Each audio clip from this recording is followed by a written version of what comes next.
Bible ataupun Alkitab ni dia ada dua bahagian utama, Perjanjian Lama, Perjanjian Baru. Dalam Perjanjian Lama ni ada banyak kitab. Kitab yang pertama tu nama dia Kitab Kejadian. Dalam bahasa Inggerisnya Kitab Genesis. Dalam Genesis ni pasal ke-32 ayat 24 hingga 30. Cerita dia macam ni. Lalu tinggallah Yakub seorang diri dan seorang laki-laki bergulat. Bergulat ni maksud dia bergomol, bergusti lah. Seorang laki-laki bergusti lawan dengan dia sampai fajar menyingsing. Yakub ni seorang, dia lawan dengan lelaki ni tadi sampai dekat subuh. Ketika orang itu melihat lelaki itu tadi bahawa ia tidak dapat mengalahkannya, lelaki yang dia lawan tadi tak boleh nak makan Nabi Yakub ni. Dia memukul sendi pangkal paha Yakub sehingga sendi pangkal paha itu terpelecuk ketika dia bergulat dengan orang itu. Lalu orang itu pun berkata, lepaskanlah aku pergi sebab fajar telah menyingsing. Jadi dia lawan tu waktu malam. Sekarang ni dah nak subuh dah. Dia kata okeylah, lepaskanlah aku. Dia nak pukul Yakub tak lepas.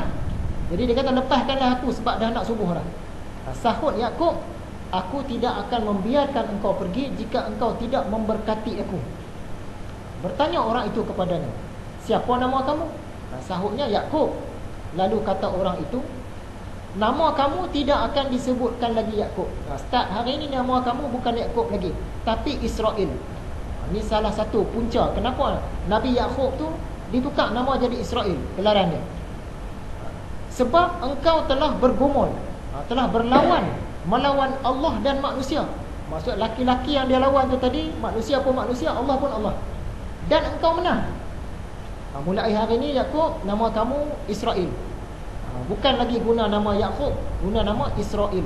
Itu yang jadi Bani Israel. Sebab apa nama Israel? Sebab kamu dah lawan Tuhan dan kamu menang. Jadi pelik. Boleh lawan dengan Tuhan, menang. Kalau yang ni lah dia kata Allah, ini bukan Allah. Bertanyalah Yakub, bagitahulah juga nama kamu. Tapi sahut orang tu, kenapa engkau tanyakan nama aku? Lalu diberkatinalah Yakub di situ. Yakub menamakan tempat itu Peniel.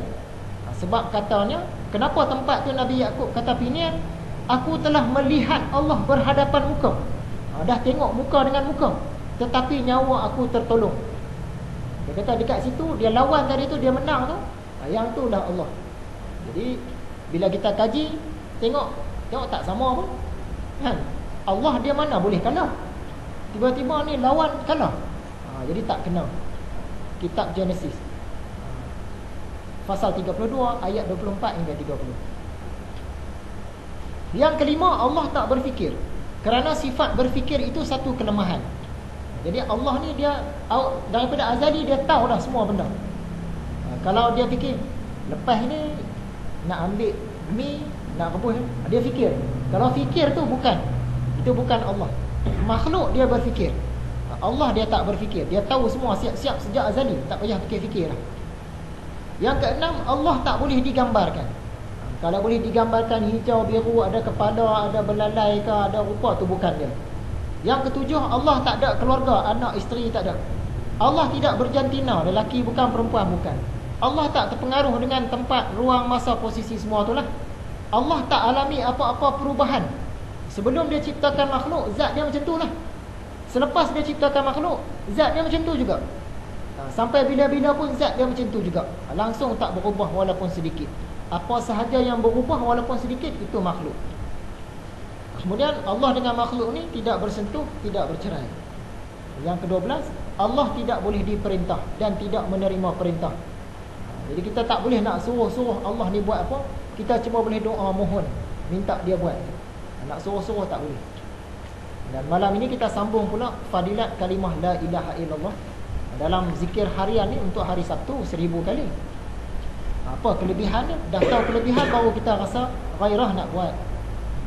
Rasulullah SAW bersabda dalam hadis riwayat Bukhari dan Muslim, maksud dia, iman itu lebih daripada 60 cabang. Yang paling tinggi dalam cabang-cabang itu tadi ialah kalimah la ilaha illallah. Ini cabang iman yang paling tinggi. Jadi takkan kita tak mahu pun nak sebut la ilaha illallah. Dan yang paling rendah ialah membuang duri dari tengah jalan. Yang kedua, riwayat Imam Bukhari, yang akan mencapai kebahagiaan dan keuntungan melalui syafaat aku ialah orang yang mengucapkan kalimah la ilaha illallah dengan hati yang ikhlas. Kita sebut la ilaha illallah tu bukan sekadar sebut saja. Ini dengan hati yang ikhlas. Maksud dia menghayati, dia tahu. Kalau sekadar sebut saya tu yang jadi macam tu tadi, dia kerasukan. Mengucap la ilaha illallah, orang ni dia akan dapat syafaat.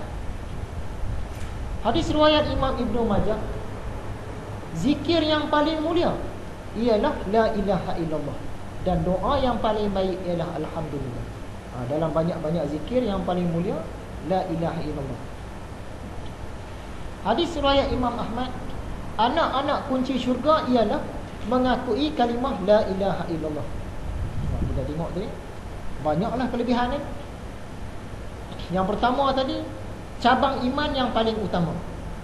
Kemudian dapat syafaat. Kemudian zikir yang paling mulia. Kemudian anak-anak kunci syurga. Ini kalau kita zikirkan la ilaha illallah dengan menghayati maksud dia sekali lah. Riwayat Imam Ahmad dan Tabrani, Rasulullah bersabda, perbaharuilah iman kalian. Sahabat pun tanya, wahai Rasulullah, macam mana cara nak perbaharui iman? Dia pun jawab, perbanyakkanlah mengucap la ilaha illallah. Mungkin tadi kita ada tercakap, terbuat perkara yang sebenarnya membatalkan syahadah kita, tapi kita tak perasan. Jadi bila kita selalu sebut la ilaha illallah ni, dia perbaharui. Perbaharui. Tadi mungkin terbatal, tapi kita duk sebut, dia perbaharui.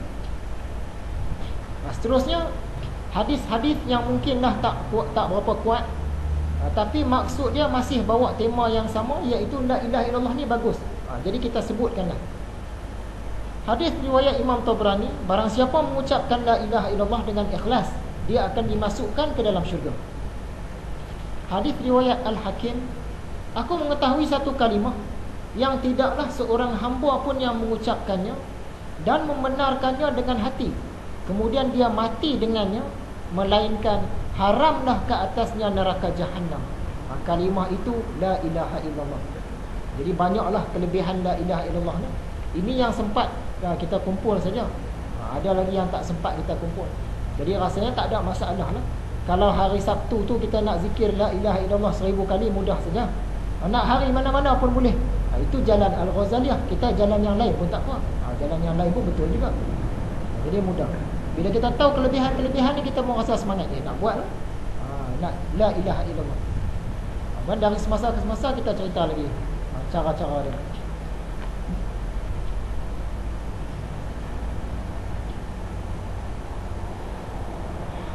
Dia hadirin yang dirahmati Allah sekalian. Jadi kita bagi tahu tadi, ada orang dia zikir la ilaha illallah, la ilaha illallah, tiba-tiba kerasukan. Sebab apa? Salah satu punca dia zikir dia tak ingat. Zikir bagi dia tu sebut. Kalau dapat sebut sehari 1000 kali tu kira hebat lah. Rupanya tak ingat pun, yang penting ingat. Zikir tu sebagai nak membantu kepada ingat tu tadi. Yang penting yang tu. Siapalah juga duduk dalam majlis zikir, tapi dia stand, dia jalan dia lah. Saya jalan Ghazaliyah ni lain. Kita duduk tenang saja. Dia dah awal lagi. Bukan dah lama dah, awal lagi. Tu dia punya zikir ni. Kepala nak kena lantan. La ilaha illallah, awal lagi kita. Ni macam dibuat-buat je. Dah kemudian tu jadi mungkin lah kot kan, dia terlampau fana ke apa. Awal-awal lagi macam nak kena ni. Nak kena tu lantan lah. Dia punya zikir dia. Jadi kalau ikut jalan Ghazaliyah, dia tak perlu kepada zikir yang melompat, yang berguling-guling. Kadang-kadang terlondeh ke imbus lah. Sebab nak capai benda tu boleh dicapai tanpa perlu keadaan macam tu. Tapi jalan yang lain dia ada cara-cara dia masing-masing lah. Ada yang lompat-lompat macam-macam lah.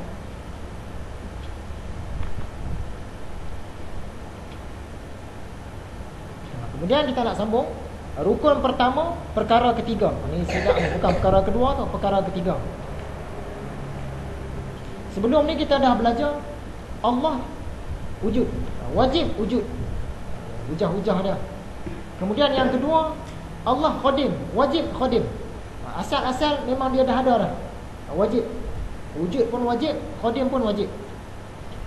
Jadi pelajaran ni sebenarnya kita lalui saja, sebab awal-awal kitab tauhid ni dulu kita dah bincang dalam. Ni rukun pertama, perkara ketiga. Kata Imam Al-Ghazali, mengetahui bahawa Allah Ta'ala serta adanya azali, abadi, tak adalah bagi wujudnya berakhir. Kita faham Allah ni qadim. Sebelum ada mana-mana makhluk, dia dah ada dah, siap-siap. Dah ada tu siap-siap. Bukan dia baru ada, siap-siap memang dah ada dah. Hari ni pula nak bagi tahu, dia ni tak boleh musnah, tak boleh rosak, tak boleh hilang, tak boleh mati, tak boleh cedera, tak boleh lemah. Macam mana dia wujud pada azali dulu, sekarang ni macam tu lah. Tak ada beza. Masa akan datang pun macam tu lah. Tak ada beza. Wajib macam tu. Kalau kita kata Allah ni dia ada luka sikit lah, bila kita ada luka sikit tu, bukan dia ada tu. Allah wajib, dia tak ada berubah. Dia macam bakar lah. Tak adalah bagi wujudnya berakhir. Kalau makhluk ni dia boleh musnah, boleh hilang, boleh mati, boleh rosak, boleh cedera, boleh lemah. Allah tak boleh tu semua. Dia macam tu lah, kekal, kuat. Macam mana kuat dia, macam tu lah. Tak ada berubah langsung.